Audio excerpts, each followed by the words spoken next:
है एवरीवन, आज हम टाइप ऑफ फ्यूज पढ़ेंगे। इसके पिछले वाले वीडियो में मैंने फ्यूज के बारे में पढ़ा था, fusing factor, minimum fusing current, rated current, cut off current और फ्यूज के कैरेक्टरिस्टिक पढ़ा था। ये एसजीपी का 4th पार्ट है। तो इसमें हम according to voltage type of fuse पढ़ेंगे। तो ये दो प्रकार के होते हैं, एक हाई वोल्टेज फ्यूज होता है, हमारा लो वोल्टेज फ्यूज होता है। हाई वोल्टेज फ्यूज वे फ्यूज कहलाते हैं जो हाई वोल्टेज पे ऑपरेट करते हैं और इनकी कैपेसिटी उच्च होती है। लो वोल्टेज फ्यूज ये लो वोल्टेज पे ही कार्य कर पाते हैं और इनकी जो कैपेसिटी होती है कम होती है। हाई वोल्टेज फ्यूज के अंतर्गत हमारे कार्टेज टाइप फ्यूज आते हैं, ज़्यादातर ये फ्यूज आते हैं। कार्टेज टाइप हमारे फ्यूज में डी टाइप कार्टेज पढ़ेंगे, एचआरसी फ्यूज पढ़ेंगे, इनके एडवांटेज डिसएडवांटेज एप्लीकेशन भी पढ़ेंगे। लो वोल्टेज फ्यूज में हमारे सेमी रिवाइवल फ्यूज या किटकैट फ्यूज आते हैं, इनके एडवांटेज डिसएडवांटेज विथ एप्लीकेशन पढ़ेंगे। ठीक है, तो प्लीज़ वीडियो को शुरू से लेकर लास्ट तक देखें और चैनल को सब्सक्राइब जरूर करें। ठीक है, तो हाई वोल्टेज फ्यूज देखते हैं कि हाई वोल्टेज फ्यूज में पहले हमें कार्टेज टाइप फ्यूज आता है। देखिए ये हाई वोल्टेज फ्यूज होता है हमारा। हाई वोल्टेज फ्यूज वही फ्यूज होते हैं जो उच्च वोल्टेज में कार्य करते थे, तो उनकी कैपेसिटी उच्च होती है। ज़्यादातर हमारे कार्टेज टाइप फ्यूज होते हैं। कार्टेज टाइप को हिंदी में कारतूस टाइप कहते हैं। ठीक है, इसका पहले देखते हैं कार्टेज टाइप फ्यूज। ये देखिए हमारा ये कार्टेज टाइप फ्यूज कहलाता है, कार्टेज टाइप है। ठीक है, तो इस प्रकार के जो हमारे कार्टेज टाइप फ्यूज होते हैं ये हमारे एक पूर्णतः बंद आवरण में रखे जाते हैं। ठीक है, ये दो टाइप के होते हैं, एक एचआरसी फ्यूज होता है, दूसरा हमारा होता है डी टाइप कार्टेज फ्यूज। पहले डी टाइप कार्टेज फ्यूज देख लेते हैं, उसके बाद एचआरसी देखते हैं। तो डी टाइप कार्टेज फ्यूज में ये आपको ये फिगर दिख रहा होगा। इसमें नीचे आप देखेंगे सबसे नीचे ये फ्यूज बेस है, ऊपर में आपका ये फ्यूज कैप दिख रहा होगा और ये कारतूस जो उसको इंग्लिश में कार्टेज कहते हैं। ठीक है, तो डी टाइप कार्टेज फ्यूज में एक एडाप्टर रिंग होता है जो सबसे ऊपर में फ्यूज कैप में लगा हुआ, उसे हम एडाप्टर रिंग कहते हैं। और ये हमारा फ्यूज कैप है, ये फ्यूज बेस है, ये हमारा कारतूस है और इसमें जो डॉटेड लाइन आपको दिख रही होती है वो फ्यूज लिंक होती है। ठीक है, फ्यूज लिंक। तो इसमें हमारे ये जो कार्टेज होता है इसको फ्यूज बेस द्वारा फ्यूज कैप में ढकेला जाता है, उसमें फ्यूज बेस में हमारे ढकेला जाता है। या जो हमारे ये फ्यूज लिंक होती है जो डॉटेड लाइन से दिखाई गई है उसको बेस फ्यूज लिंक को फ्यूज बेस के द्वारा फ्यूज संवाहक में बंद कर दिया जाता है। ठीक है, एक फ्यूज को कैप को फ्यूज बेस पर और ये जो हमारी फ्यूज कैप जो दिख रहा है उसको फ्यूज बेस पे कस कर दिया जाता है, मतलब कस कर दिया जाता है, यानी कि कस दिया जाता है। ये डी टाइप कार्टेज का कंस्ट्रक्शन था। इसमें क्या होता है कि इस टाइप के फ्यूज में यदि हमारा भार अत्यधिक बढ़ जाए या भार कम हो जाए, लोड मतलब बढ़ने या घटने की स्थिति में क्या होता है कि इसमें हमारा जब फॉल्ट आता है इस टाइप के फ्यूज में, डी टाइप कार्टेज फ्यूज में, तो इसके जो फ्यूज एलिमेंट जो होते हैं वो वाष्पित होने लगते हैं। यानी कि जब हमारा फ्यूज बढ़ जाता है तो करंट जब मान बढ़ जाता है लोड की स्थिति बढ़ने पे, तो करंट का मान जब बढ़ जाता है तो उसका जो ताप जो होता है अत्यधिक अधिक होने के कारण जो फ्यूज एलिमेंट जो होता है फ्यूज एलिमेंट जो होता है वाष्पित होने लगता है। उसके जब फ्यूज एलिमेंट जब वाष्पित होने लगता है तो अब इसको वाष्पित होने लगता है तो इसी को बुझाने के लिए हम एक पाउडर का यूज करते हैं, जिसके वजह से वो बुझ तो जाता है और हमारा इस तरीके से जो होता है करंट भी हमारा शून्य हो जाता है। तो उसमें सर्किट में धारा शून्य प्रवाह होने लगता है। ठीक है, जिससे वाष्पित का मान होता है, जो कारतूस नली होती है उसमें उत्पादित वाष्प तथा चिंगारी को ठंडा व दबाने का कार्य वही चूड़ द्वारा किया है। चूड़ यानी कि वही पाउडर का यूज करते हैं जिससे फ्यूज एलिमेंट प्रदोष स्थिति में भंग होकर शून्य धारा प्रवाह करता है। इस टाइप का फ्यूज हमारा डी टाइप कार्टेज फ्यूज कहलाता है। ठीक है, दूसरा हमारा मोस्ट इंपॉर्टेंट है कि एचआरसी फ्यूज। एचआरसी फ्यूज का ये फिगर है। एचआरसी फ्यूज का जो बाहरी आवरण होता है, ठीक है, एचआरसी फ्यूज का ये एचआरसी फ्यूज आपको दिख रहा होगा, इसका बाहरी आवरण हमें सिरेमिक पदार्थ का बना होता है, सिरेमिक का बना होता है। ठीक, इसमें आप देख रहे हैं चमकीला पाउडर है, ये बाहर में संपर्क ब्लेड है। ठीक है, कंटेक्ट ब्लेड है। तो ये जो फ्यूज एलिमेंट एचआरसी फ्यूज होता है ये वे फ्यूज होते हैं जो 66 किलोवोल्ट से 500 एम्पियर तक के कार्य कर सकते हैं। इस टाइप की फ्यूज जो होता है सेमी रिवाल्वर फ्यूज को सुधारने का मतलब उसी का एक अच्छा रूप होता है, उसी का सुधरा हुआ एक रूप है HRC फ्यूज जो होता है, HRC फ्यूज। और इस टाइप के मतलब इसका बाहरी और हमारा सिरेमिक पदार्थ का होता है। इस फ्यूज की खासियत ये होती है कि इसमें निश्चित टाइम दिया होता है, यानी कि जब हमारे इस फ्यूज में फॉल्ट आ जाता है, यानी कि जब फॉल्ट आता है तो उस हिस्से में ये कुछ निश्चित समय तक ये अभी करंट की हमारी धारा प्रवाह करा सकता है सर्किट में कुछ निश्चित समय तक।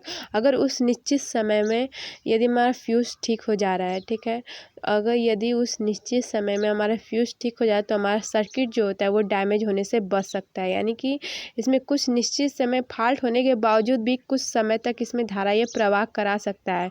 यदि उस निश्चित समय में हमारा फॉल्ट यदि सही हो जा रहा है, अपने से सही हो जा रहा है, ठीक है, तो हमारा सर्किट डैमेज होने से बच सकता है। यानी या फिर नहीं हो पा रहा है तो हमारा सर्किट डैमेज हो जाता है, ठीक है। HRC फ्यूज की यही खासियत है, ये हाई मतलब तेज़ी से काम करता है। HRC फ्यूज बहुत तेज़ी से काम, इसका डिसएडवांटेज यही होता है कि इसको बार बार प्रतिस्थापित करना पड़ता है और इसमें मतलब हीट अधिक जनरेट होती है। इसकी डिसएडवांटेज हमारी ये होते हैं। तो HRC फ्यूज में आपने पढ़ लिया कि एक निश्चित समय इसमें होता है, मतलब फ्यूज फॉल्ट आने के बाद भी एक निश्चित समय तक ये धारा को प्रवाह कर सकता है और उस निश्चित समय में यदि फॉल्ट हमारा सुधर जा रहा है तो हमारा सर्किट डैमेज होने से बच सकता है। ये हमारा HRC फ्यूज होता है। इसमें आप लिखना चाहे तो लिख सकते हैं इससे। ये उसका अब एडवांटेज डिसएडवांटेज देख लेते हैं। HRC फ्यूज की ये कि ये बहुत तेज़ी से कार्य करता है, लंबे समय तक इनका क्षय नहीं होता, इनका रख रखाव की आवश्यकता नहीं होती है, इनका समय धारा अविलक्षण देखिए होता है। ये बहुत कम खर्च में बन जाते हैं, ठीक है। इनके लघुपतित प्रदोष में ये निम्न धारा प्रवाह के अलावा उच्च धारा प्रवाह भी कर सकते हैं। इनकी जो धारा वहन क्षमता है वो 3 से 750 एम्पीयर तक होती है, इनकी विश्वसनीयता ज़्यादा होती है। इनके HRC फ्यूज का डिसएडवांटेज ये है कि इनके हमने बताया कि इनके प्रत्येक जैसे एक क्रिया हो जा रहा है उसके बाद इन्हें बदलना पड़ता है, यानी प्रतिस्थापित करना पड़ता है, ठीक है। इनमें अंतर्ग्रंथन संभव नहीं है, ये अत्यधिक ऊष्मा उत्सर्जित करते हैं। और इसका यूज हम कहाँ कहाँ करते, तो लघु वोल्टता प्रसारण प्रणाली में अति भार अथवा लघुपतित प्रदोष के समय रक्षण के लिए HRC फ्यूज का काम में लाया जाता है। वही इसका फ्यूज का काम ही HRC फ्यूज को सर्किट को प्रोटेक्ट करना है, ठीक है। ये केबल के रक्षण के लिए भी HRC फ्यूज काम में ला सकते हैं, या बस बार हमने पढ़ा है उसमें HRC फ्यूज को काम में लाया जा सकता है। मोटर के रक्षण के लिए भी HRC फ्यूज को काम में ला सकता है। सेमीकंडक्टर के प्रोटेक्शन के लिए भी HRC फ्यूज को काम में लाया जा सकता है। सर्किट ब्रेकर में बैकअप प्रोटेक्शन के लिए भी HRC फ्यूज को काम में लाया जा सकता है। ये मैंने HRC फ्यूज के बारे में पढ़ा, उसके फिगर में हमने देखा एडवांटेज डिसएडवांटेज एप्लीकेशन देखा। ये हमारे हाई वोल्टेज फ्यूज के बारे में HRC फ्यूज जो होता है ये हाई वोल्टेज फ्यूज के अंतर्गत ही आता है। डी टाइप कार्टेज फ्यूज या HRC फ्यूज, ये मैं कार्टेज टाइप फ्यूज का था।